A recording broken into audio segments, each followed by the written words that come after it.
Ce que tu penses de moi m'est égal. Je ne suis pas un tirailleur. Ça, c'est la réponse qu'Alpha Condé, alors président de la Guinée, donne à Emmanuel Macron quand Macron lui dit qu'il est contre son troisième mandat à la tête de la Guinée. Et en substance, ça veut dire « je m'en fiche de ton avis, je ne suis pas à tes ordres ». Et ça vous place l'homme, ça vous donne une idée du caractère de l'homme, car Alpha Condé n'est pas du genre à avoir peur. Il était surnommé l'opposant éternel pour s'être opposé à la dictature de Sékou Touré, qui avait fini par le faire condamner par contumace à la peine de mort, et ensuite à la dictature de Lansana Conté, qu'il avait mis en prison pendant plus de 2 ans. Vous l'aurez compris, Alpha Condé ne s'est jamais compromis à rejoindre le parti au pouvoir, à aucun moment que ce soit pendant plus de 50 ans d'opposition. Il est toujours resté fidèle à ses idées et en a payé le prix fort. Il a connu l'exil, la condamnation à mort, la prison et bien d'autres sacrifices. Le professeur Alpha Condé était donc un véritable poids lourd de la politique en Guinée et c'est sans surprise qu'il remporte la première élection véritablement démocratique du pays après la mort de Lansana Conté et le renversement de Moussa Dadis Camara. Quand il arrive dans les rues de Conakry le jour de sa victoire, c'est une foule immense qui l'accueille, reconnaissante pour ses nombreuses années de sacrifice en tant qu'opposant et pleine d'espoir désormais pour les nombreuses années à venir. L'opposant éternel est devenu un président donc soutenu et aimé de son peuple. Mais lorsque 11 années plus tard, la nouvelle de sa chute se répand dans le pays, c'est cette même foule qui sort exprimer sa joie et sa gratitude envers les militaires pour les avoir débarrassés d'Alpha Condé. Que s'est-il donc passé pour que le premier président démocratiquement élu de la Guinée, qui était arrivé au pouvoir dans la gloire, se retrouve chassé de son palais au plus grand bonheur de la population? Au terme d'une gouvernance contrastée où les Guinéens n'ont pas vraiment vu leur niveau de vie s'améliorer, mais surtout d'un troisième mandat entamé dans la polémique après le tripatouillage de la Constitution, Alpha Condé fait face à Mamadi Doumbouya qui a décidé de rassembler ses hommes et de le mettre aux arrêts. C'est ainsi que le 5 septembre 2021 vient alors marquer la chute brutale du président Alpha Condé, renversé ce jour par un soldat originaire de la même région que lui et qu'il a lui-même contribué à élever dans la hiérarchie militaire malgré les réticences de son entourage. Cet événement marquera donc la fin d'une gouvernance ternie par des controverses et le début d'une nouvelle étape incertaine pour ce pays d'Afrique de l'Ouest. Voici un récit détaillé des dernières heures au pouvoir d'Alpha Condé et de sa vie après la chute.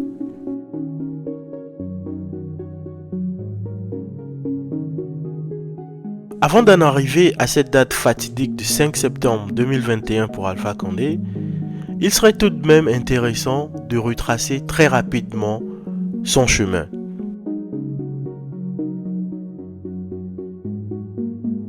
Je prends ce petit moment pour vous inviter à vous abonner massivement si vous aimez le travail qu'on vient de commencer sur la chaîne, à liker cette vidéo, à ne pas hésiter à la partager autour de vous. Cela nous encourage dans notre travail et permet aux nouveau-nés qu'est cette chaîne de grandir. Ceci étant dit, revenons-en au sujet de la vidéo, Alpha Condé. Il est une figure politique marquante de la Guinée, incarnant un parcours atypique, allant de professeur à président de la République. Un parcours, il faut le dire, jalonné de combats politiques, d'exil, d'emprisonnement, mais aussi de réalisations historiques. Alpha Condé est né le 4 mars 1938 à Bouquet, en Guinée. Très tôt, il manifeste un intérêt pour les études et le militantisme. Il s'envole pour la France dans les années 1960 pour poursuivre ses études supérieures après des études primaires et secondaires dans son pays natal. Une fois en France, sa conscience politique se développe et il devient un fervent opposant au régime de Sékou Touré qui dirigeait la Guinée depuis son indépendance en 1958. Sékou Touré, il faut le dire, imposait un régime dictatorial caractérisé par une répression brutale des opposants. Alpha Condé, en tant qu'activiste et intellectuel engagé, était donc dans le collimateur du régime en raison de ses nombreuses critiques virulentes et de ses idéaux démocratiques. Il milite pour la démocratie et les droits de l'homme dans son pays. C'est ainsi qu'en 1977, il fonde le Rassemblement du peuple de Guinée, RPG, un parti politique qui prône le multipartisme et la fin des dictatures successives en Guinée. Cet engagement politique le contraint donc à rester en exil pendant près de 2 décennies car le climat politique en Guinée étant dominé par la répression, rentrer en Guinée pour lui serait tout simplement l'équivalent de se jeter dans la gueule du loup. Pendant cette période, il prend le temps de renforcer ses réseaux et devient une figure emblématique de la lutte contre la dictature dans son pays et en Afrique. Après la mort de Sékou Touré en 1984, Alpha Condé rentre progressivement en Guinée, bien que la situation reste tendue sous le régime de Lansana Conté. En 1998, il se présente à l'élection présidentielle, mais il est accusé d'atteinte à la sécurité nationale et est arrêté. Il passera plus de 2 ans en prison avant d'être libéré en 2001 suite à des tensions internationales venues des États-Unis, de la France et des pays africains. Malgré les obstacles, Alpha Condé reste fidèle à ses idées. En 2010, après la chute du régime militaire dirigé par Moussa Dadis Camara, la Guinée organise sa première élection présidentielle démocratique. Alpha Condé se présente sous les couleurs de son parti, le RPG, et remporte le scrutin face à Cellou Dalein Diallo. Son élection est considérée comme un tournant historique pour la Guinée, marquant l'arrivée d'une gouvernance élue démocratiquement. Alpha Condé en profite pour faire des promesses. Il promet alors les réformes économiques, la lutte contre la corruption et le renforcement des institutions. Pendant ces 11 années de gouvernance, il faut dire qu'il a réalisé des avancées notables, notamment dans le secteur minier et les infrastructures. De même, tout au long des années 2010, le pays connaît une croissance annuelle relativement importante, 4% en moyenne, malgré la stagnation du PIB en 2015. Dans le même temps, le chômage qui est de 4,5% reste stable, l'inflation passe de 20% à 10%. Le pays voit également sa dette publique passer de 68% à 19% du PIB, tandis que le déficit qui s'élevait à 14% en 2010 devient un excédent de 0,6% en 2017. Il y a donc eu des progrès. Il faut reconnaître ces succès, bien que le peuple ne sente pas de façon générale les effets de cette croissance dans sa vie de tous les jours. En 2015, Alpha Condé va être réélu pour un second mandat malgré des dénonciations de fraude et de bourrage d'urnes. Son régime va être de plus en plus critiqué pour des dérives autoritaires, une gestion controversée des ressources naturelles, des promesses non tenues, comme par exemple lorsqu'il recadre durement les étudiants qui lui réclamaient des tablettes informatiques promises lors de sa réélection de 2015.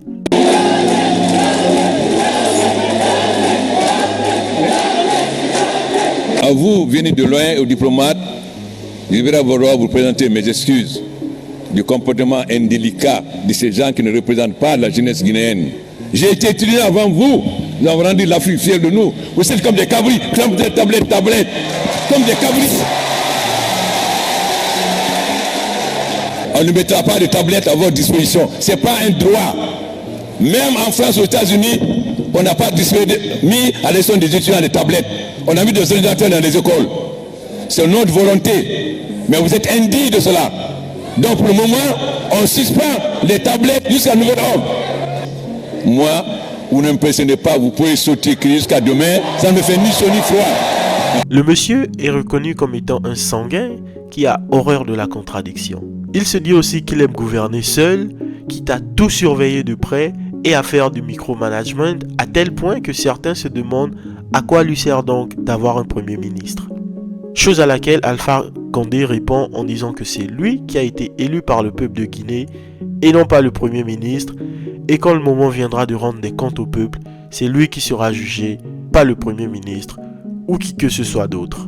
Alpha Condé, qui voit la fin de son deuxième mandat se profiler et qui a pris goût au pouvoir, ne veut surtout pas laisser la place de président à quelqu'un d'autre. Le démocrate serait-il en train de se changer en dictateur ? Il faut croire que oui, car il décide en 2020 de procéder à la modification de la Constitution afin de garder son fauteuil de président. À partir de ce moment donc, Alpha Condé va faire face à une contestation croissante. Il tient à son troisième mandat et procède donc à l'organisation de ce référendum controversé qui modifie la Constitution et lui permet de se présenter, ce qui évidemment suscite des manifestations monstres dans les rues de Conakry et ailleurs dans le pays. Ces manifestations vont être sévèrement réprimées par les forces de sécurité, causant des dizaines de morts et accentuant le climat d'hostilité. On est là pour Alpha Condé, pour lutter contre le troisième mandat. Pour lutter contre le troisième mandat. On est là pour jusqu'à demain. Alpha Condé qui se dit opposant durant 40 ans. Il a lutté contre Sékou Touré, il a lutté contre Lansana Conté. Aujourd'hui, il est au pouvoir, il veut s'éterniser au pouvoir. Si il dit que la Constitution n'est pas bonne, alors que c'est cette même Constitution qui lui a envoyé au pouvoir. Pourquoi alors il ne conteste pas son élection parce que cette Constitution n'est pas valable? Alpha Condé va donc passer par la force et n'a que faire des critiques.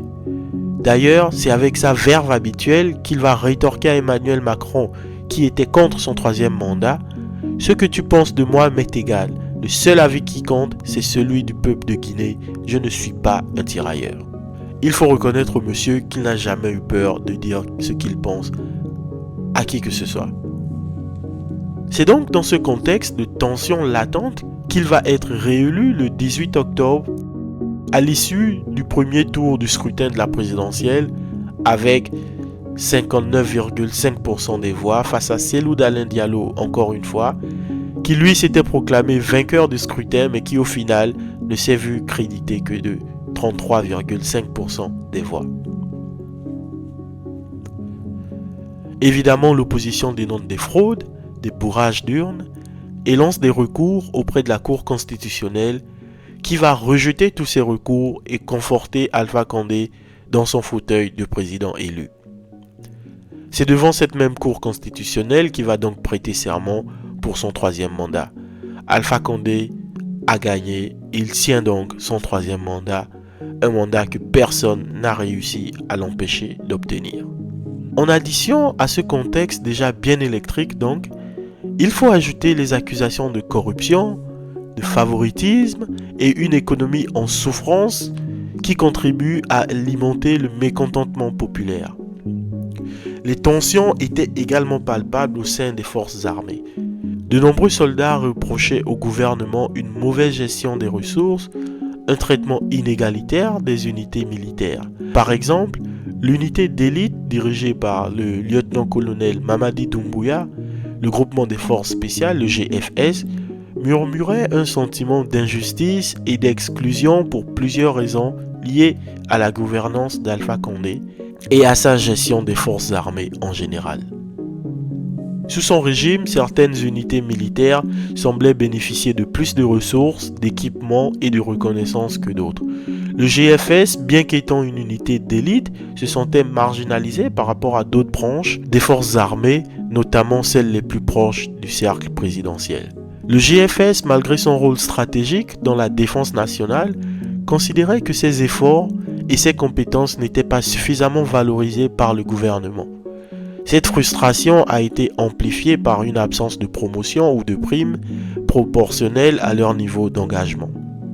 Alpha Condé était accusé de pratiquer un népotisme et un favoritisme ethnique dans les nominations aux postes clés de l'armée, ce qui contribue évidemment à exacerber le ressentiment de certaines unités, y compris le GFS, qui se sentait écarté des cercles de pouvoir et des opportunités. Il faut dire que malgré leur statut d'unité d'élite, les soldats du GFS reprochaient au gouvernement un manque de moyens adéquats pour remplir leur mission. Cela créait une impression d'abandon, d'autant plus que les fonds alloués à l'armée étaient souvent détournés ou mal gérés. Alpha Condé s'est toujours méfié des militaires et évitait autant que possible la confrontation avec eux, quitte à les expatrier et en les postant loin du pays. C'est dans ce sens que deux généraux, Édouard Théa et Aboubakar Sédiki Camara, surnommés Idi Amin, se sont retrouvés affectés respectivement en Angola et à Cuba en janvier 2029. Ils étaient considérés comme suspicieux par le régime d'Alpha Condé. En septembre 2021, donc, Alpha Condé considère que l'armée est sûre et les éléments les plus dangereux sont tenus loin de lui. Mais ça, c'était sans compter sur un certain Mamadi Doumbouya, qu'il avait lui-même rencontré pour la première fois en 2012, alors que celui-ci était élément de la Légion étrangère française. Mamadi Doumbouya disposait d'une expérience assez solide en Afghanistan, en Côte d'Ivoire, avec des stages commando en Israël, au Gabon et au Sénégal. Et par-dessus le marché, Doumbouya était un malinqué comme lui, originaire de Cancan. Que demander de plus?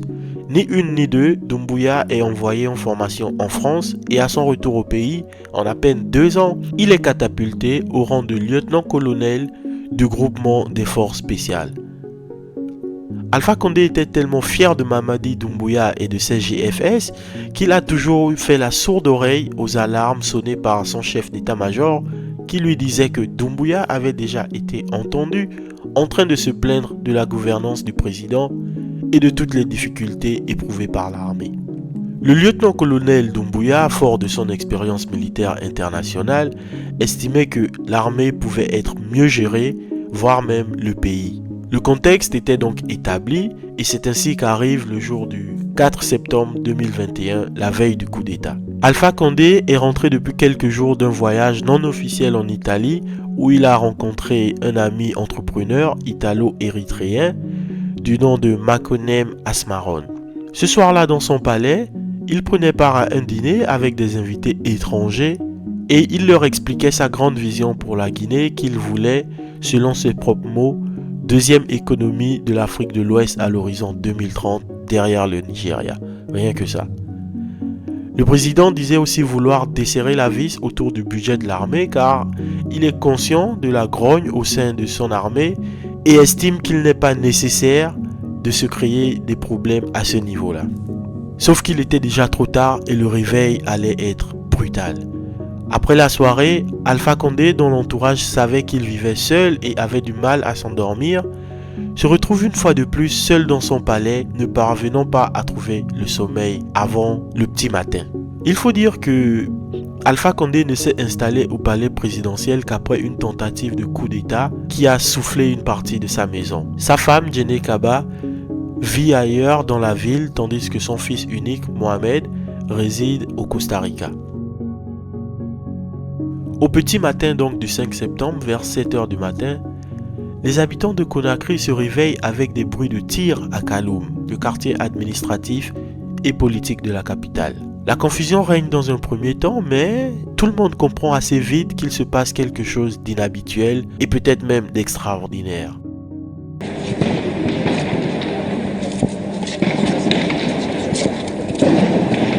Le groupement des forces spéciales, bien organisé et lourdement armé, avait lancé une opération ciblée pour renverser Alpha Condé. Le palais de Sékou Toureya, qui se situe sur la presqu'île de Kaloum, est normalement gardé par le bataillon autonome de sécurité présidentielle et celui-ci a l'habitude d'établir 3 lignes sécuritaires. Ils étaient visiblement endormis au moment où Mamadi Doumbouya et ses hommes passent à l'action. Aussitôt informé de l'opération, le lieutenant-colonel Mamadou Alpha Kaloko, chef du BASP, débarque en catastrophe au palais avec quelques hommes pour informer Alpha Condé de la situation. Selon les sources proches, il aurait refusé alors de quitter le palais ou de se rendre, affirmant qu'il était le président légitime et qu'il ne fuirait pas face à l'adversité. Malgré une tentative de résistance de ses forces, l'issue du combat ne faisait aucun doute. Le GFS était bien mieux équipé et stratégiquement supérieur. En quelques heures, ils prennent le contrôle des camps militaires les plus importants de la capitale, parmi lesquels le camp Alpha Yaya. Il faut dire clairement que la résistance en face était très faible. Les potentiels renforts qui auraient pu sortir, venir en aide à Alpha Condé, ont tous été bloqués par les hommes de Doumbouya. Personne ne viendra donc secourir Alpha Condé. Quelques minutes plus tard, ils prennent possession du palais de Sékou Toureya. Alpha Condé, qui ne s'attendait évidemment pas à ce coup d'État, est surpris par la rapidité et l'ampleur de l'opération. Il y a de quoi, il faut dire, parce que Mamadi Doumbouya avait mobilisé la quasi-totalité des forces du GFS, donc pratiquement 500 hommes, et une cinquantaine de camions et pick-up lourdement armés. Il faut dire qu'il joue le tout pour le tout, car il sait bien que si son opération échoue, lui et ses hommes iront en prison pour de très longues années. Ils déferlent donc sur la capitale en provenance de leur base de Kalea, à plus ou moins 1 heure du palais, et sont inarrêtables pour le BASP, qui en plus d'être pris de court, n'est franchement pas bien équipé pour faire face à un tel assaut. Il faut dire que le palais d'Alpha Condé était identifié dans le milieu sécuritaire africain comme étant l'un des palais les plus mal gardés d'Afrique de l'Ouest, tellement ces hommes étaient mal équipés et mal formés. Il se disait même que comparé à la sécurité du palais d'Abidjan, par exemple en Côte d'Ivoire, c'était le jour et la nuit.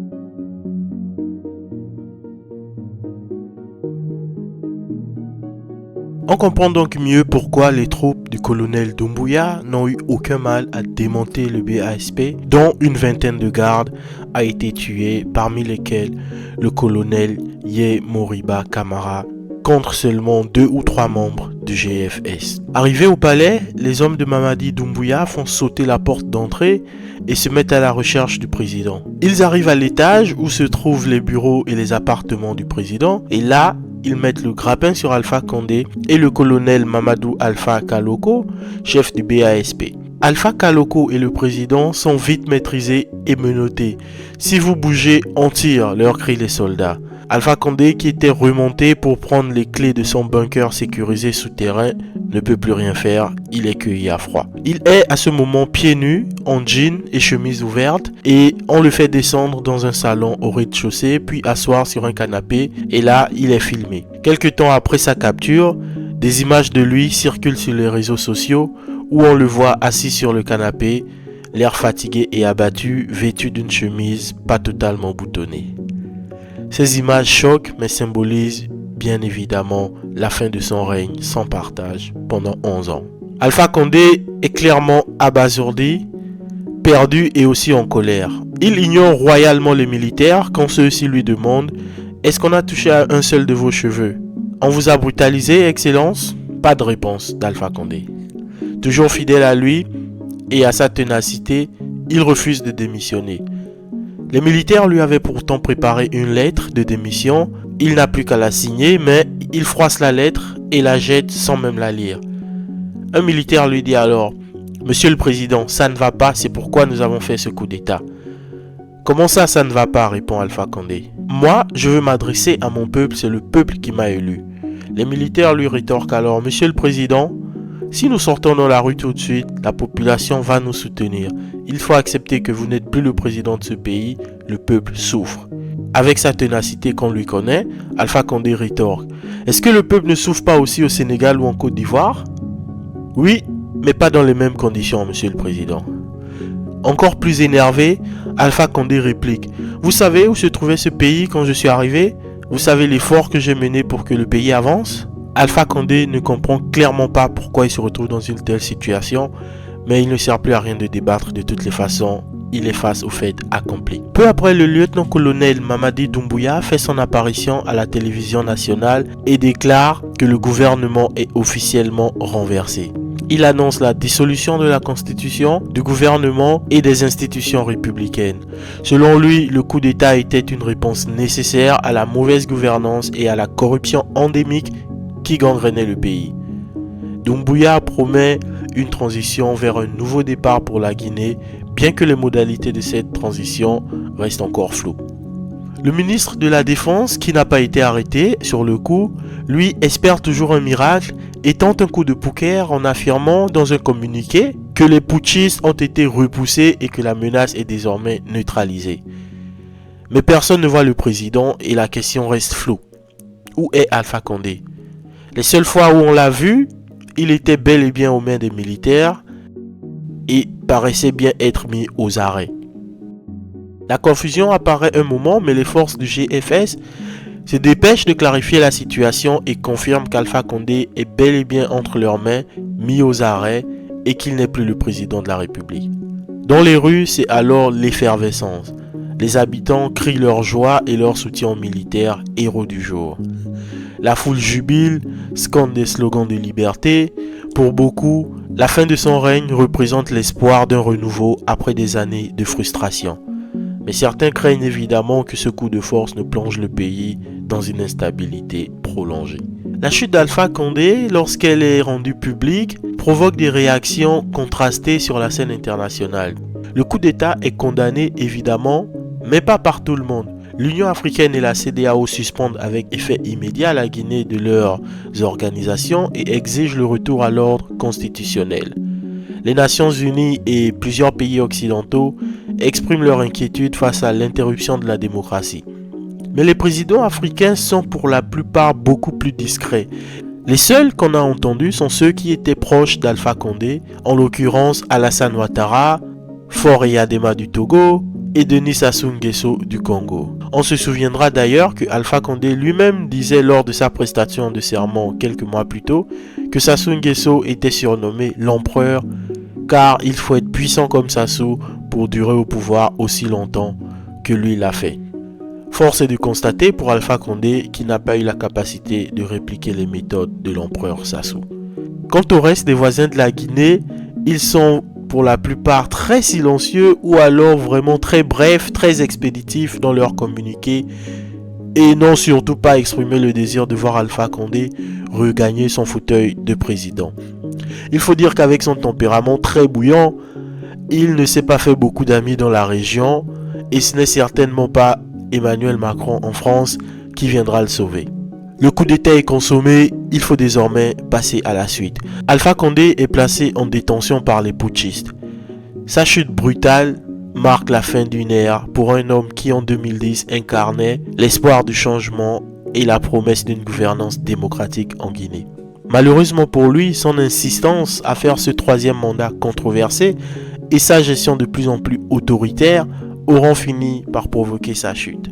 Le désormais ancien président est maintenu en résidence surveillée pendant quelques jours et est privé de sa liberté.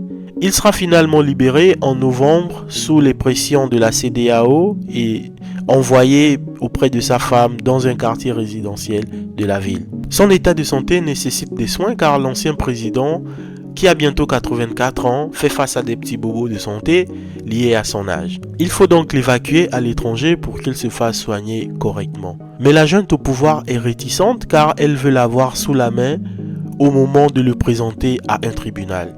Plusieurs pays se portent alors volontaires pour l'accueillir et garantir son retour au pays après ses traitements. Il y a le Qatar et surtout la Turquie de Recep Tayyip Erdogan, grand ami d'Alpha Condé. Ces deux pays garantissent à la junte qu'ils renverront Alpha Condé en Guinée une fois son traitement achevé, mais la junte hésite. Il faut donc continuer à négocier. Ça va prendre des semaines et la CEDEAO continuera de faire pression sur les putschistes afin qu'ils permettent à Alpha Condé d'aller se faire soigner. Il faut dire que la CEDEAO maintient la Guinée suspendue de ses instances et que les membres de la junte ainsi que leurs familles sont placés sous des sanctions individuelles, gel des avoirs financiers et interdiction de voyager.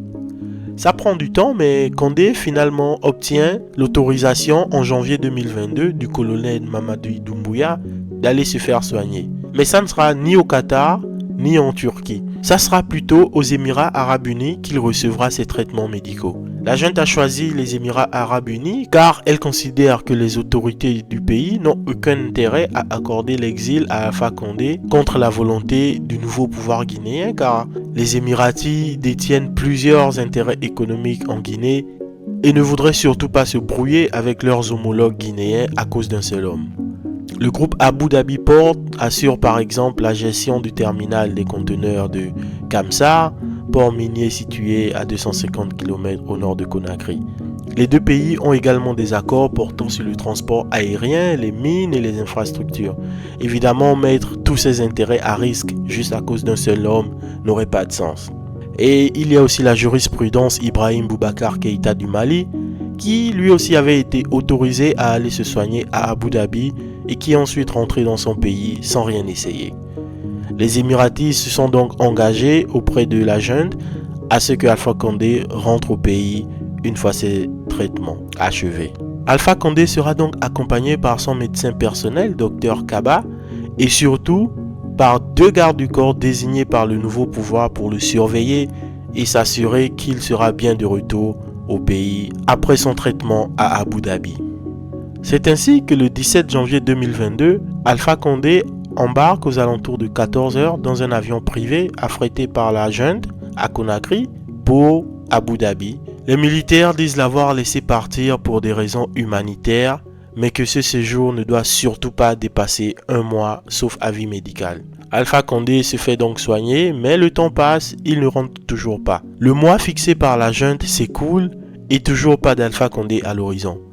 Parti depuis le 17 janvier, il faut finalement que le colonel Mamadi Doumbouya, qui en a marre d'attendre, donne l'ordre de le ramener en Guinée pour le contraindre à rentrer le 8 avril. Une fois rentré à Conakry, il paraît en bonne forme et c'est maintenant le moment pour lui de faire face à la justice de son pays. Il se retrouve désormais poursuivi par la justice avec 26 de ses anciens hauts cadres, parmi lesquels 11 de ses anciens ministres, dont son dernier premier ministre, Kassori Fofana.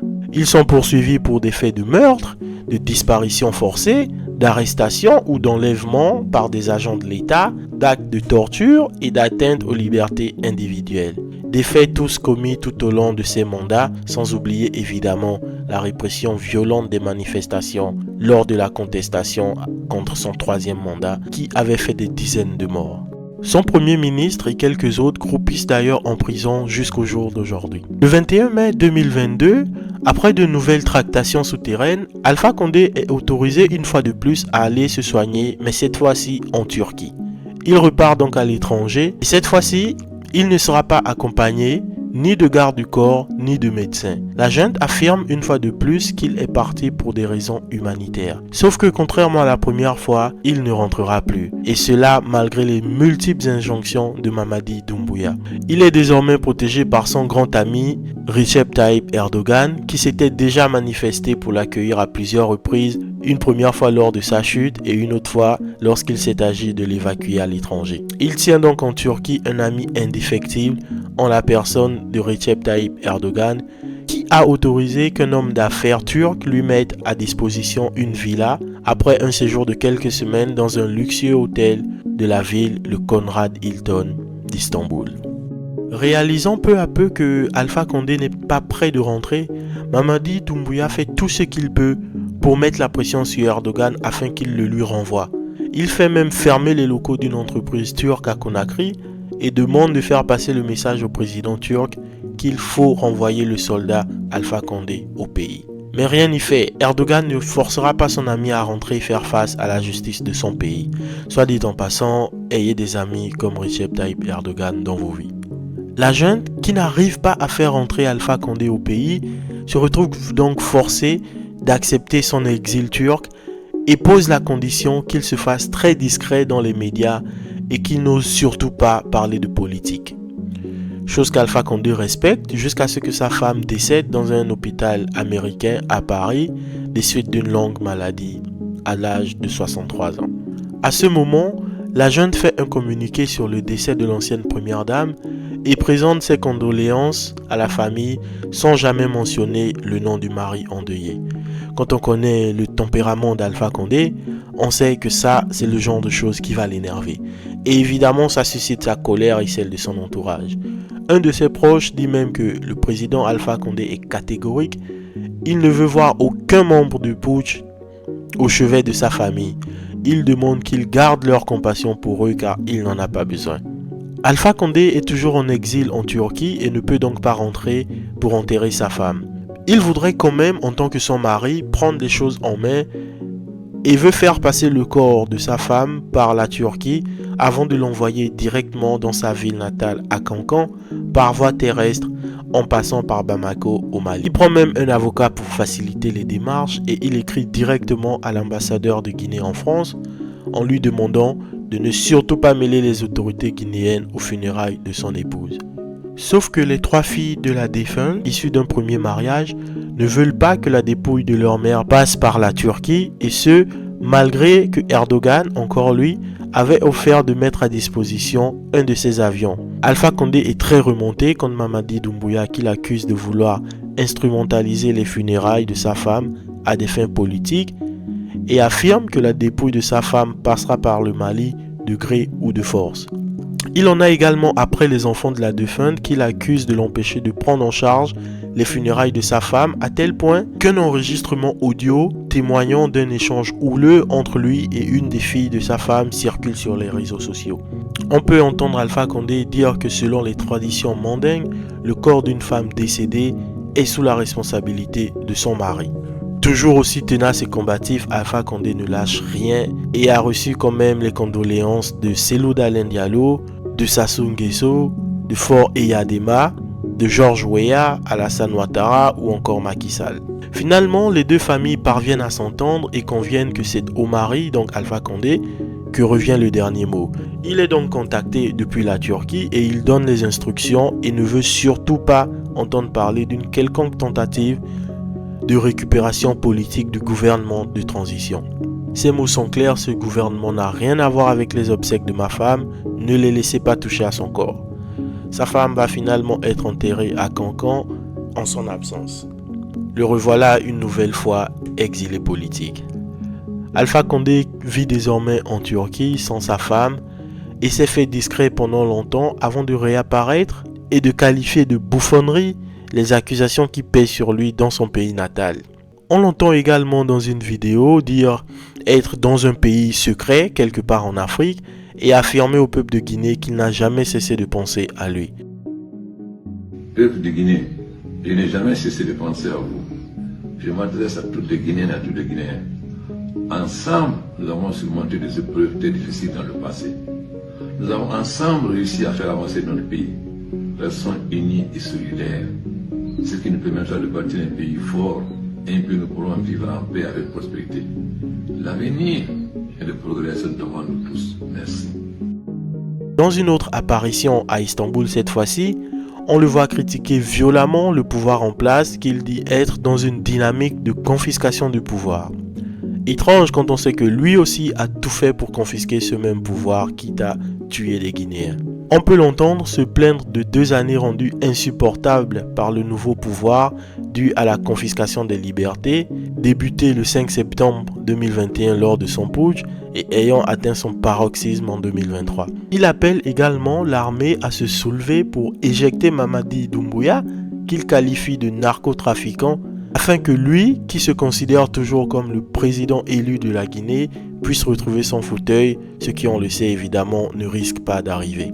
Désormais bloqué loin de son pays, Alpha Condé publie des vidéos sur sa page Facebook où on peut le voir se promener dans les centres commerciaux d'Istanbul, ou alors faire du sport pour garder la forme.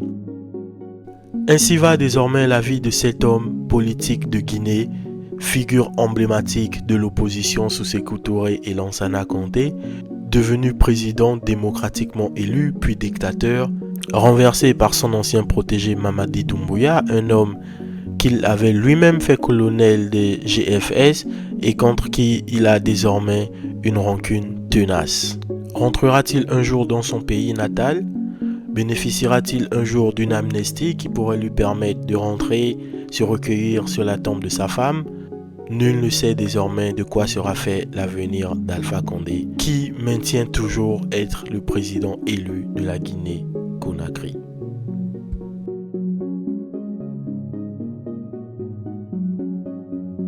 Si vous avez aimé la vidéo, alors lâchez-nous un petit like, partagez-la autour de vous et abonnez-vous massivement à cette nouvelle chaîne pour nous encourager dans notre tâche qui est d'élaborer autant que possible sur les aspects de la vie politique en Afrique et bien d'autres sujets. Activez la cloche de notification car nous avons un nombre incalculable de vidéos de ce genre et bien d'autres en préparation que vous ne voudrez pas rater. Lâchez-nous aussi un petit commentaire, dites-nous ce que vous pensez du professeur Alpha Condé, de sa gouvernance, et si vous pensez comme nous que le pouvoir l'a changé en dictateur. Pensez-vous qu'il devrait être ramené de force en Guinée pour être jugé, ou devrait-il être amnistié par Mamadi Doumbouya pour lui permettre de vivre ses vieux jours sur sa terre natale? On veut tous vos avis, merci beaucoup et à la prochaine.